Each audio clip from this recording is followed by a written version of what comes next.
Rumors are that allegedly Porsha and Simon's fairy tale wedding planning is turning into a nightmare. What's going on? Well, I have some new information that may answer all of those questions and more right after this.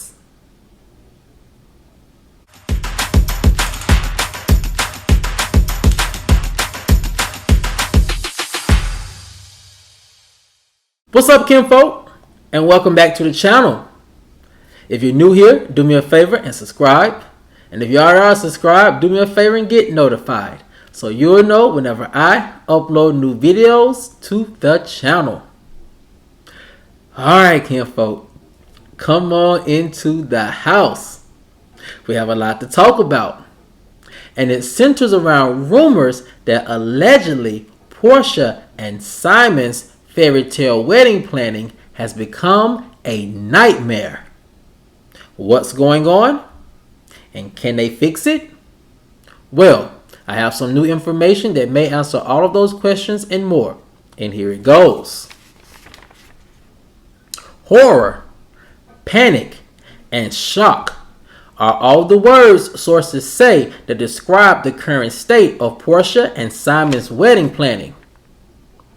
Sources are revealing that the initial planning stages of Porsha and Simon's wedding are not going as planned.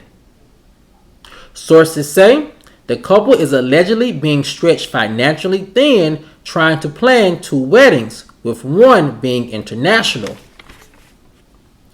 Insiders say that Porsha and Simon are allegedly trying to use their fame to gain free items from wedding vendors.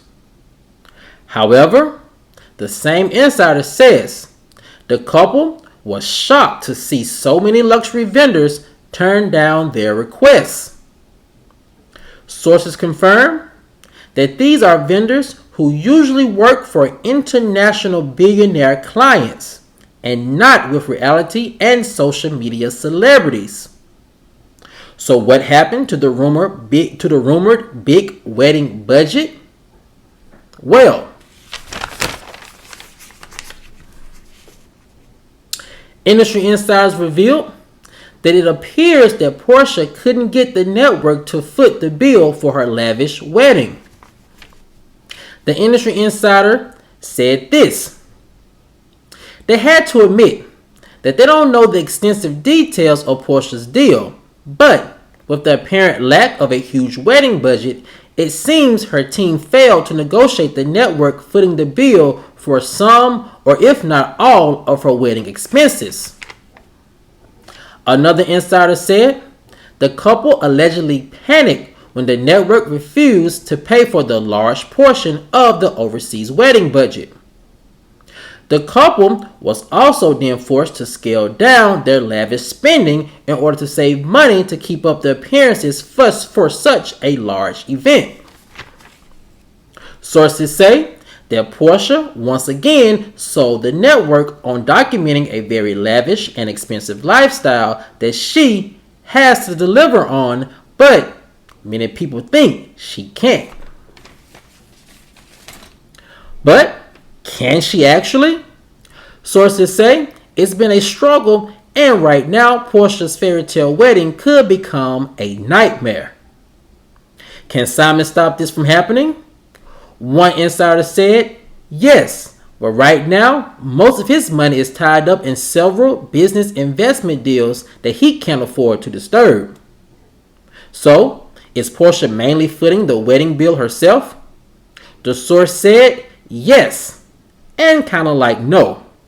Simon is contributing, but not as much as Porsha allegedly is. Now, kinfolk, when I heard this rumor, I immediately said, you know what? It makes perfect sense. And here's why.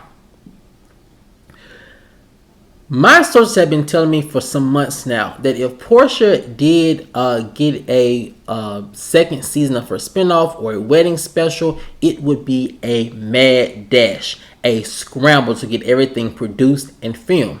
Why?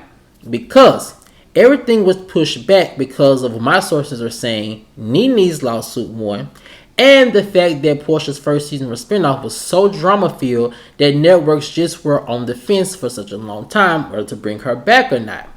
So when the deal was allegedly struck in early summer, a lot of insiders said they didn't know if there was going to be enough time for Porsha to pull off this big wedding. Now, when you're looking at a network like Bravo, who has dealt with franchises with housewives who actually have a vast amount of wealth, planning a multi-million-dollar wedding in 2 months is not hard when you have the funds to do so. However, if you are to believe the rumors that Porsha and Simon don't have the funds to pull off such a multi-million-dollar wedding, then you can arguably believe that they definitely don't have the funds to pull it off in a short amount of time. So, what happens? If you are to believe these rumors, then some portions of the wedding will be scaled back.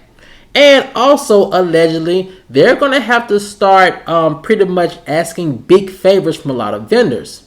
Now, sources are saying that the overseas vendors in Nigeria have been turning Porsha down left and right and left.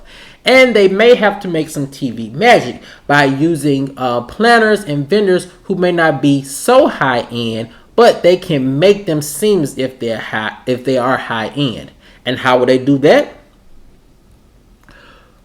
Well, my sources are saying that the fact that these vendors overseas may not be the luxury vendors who normally work with the billionaire star celebrities, us here in the States pretty much won't know that these vendors who they end up working with are not those same vendors who work with billionaire clientele. So, it's easy to and will be easy for them to say that this vendor is a luxury vendor who works with all the celebrities and all the billionaires and millionaires. And they can probably name drop one or two people and then leave it at that. Now, the fact that we're not over there and the fact that we don't know those vendors and know their work is even better.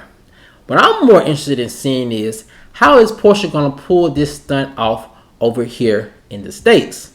Now, I will say this. In Atlanta, there was a time where vendors would do things for free for reality TV stars for the promo of being on television.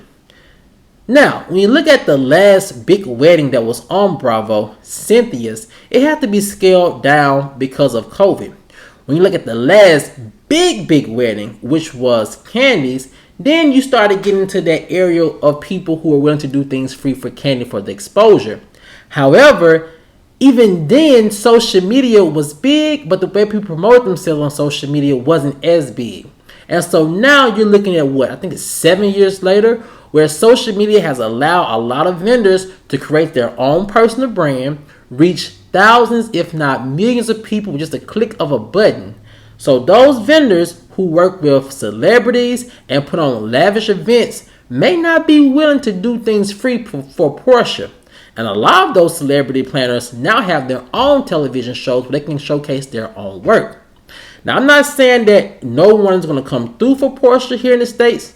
However, I will say this. I do believe it will be much easier for her to plan this big grand wedding here in the States and not necessarily have to rely on big celebrity planners. But kinfolk, I want to know what you guys think. If you are to believe these rumors that Porsha's wedding planning in Nigeria is turning into a nightmare, let me know why you think that is. And if you think these rumors aren't so true and that Porsha and Simon will be able to pull off a big wedding both in Nigeria and here in the States, then let me know that as well in the comment section below. Alright, kinfolk, as always, if you enjoyed this video, please like, share, subscribe, comment, and I'll see you guys over on the next one. Peace.